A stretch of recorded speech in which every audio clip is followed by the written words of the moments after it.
A few years ago, we had implemented iCamp for children, and this was a program to explore technology. And it was such a wonderful program that this year the instructional team has decided to expand upon it. Every Wednesday, a special enrichment activity for our students, and it's led by our instructional team.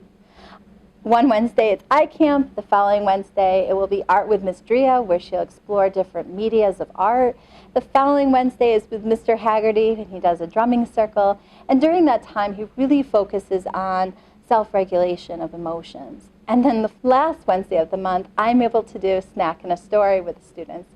Do not let the dragons eat those tacos. Crunch, crunch, crunch. This is something different. It's something that they look forward to, and I think that it's very calming.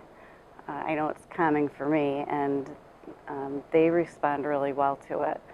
We've been using different mediums, so we've done some chalk, oil pastel drawings.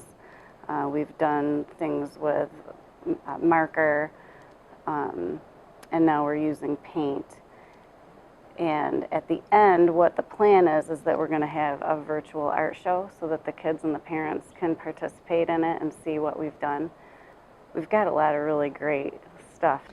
The instructional team has worked really hard to build this program for students to help broaden their horizons and to help motivate them to become lifelong learners.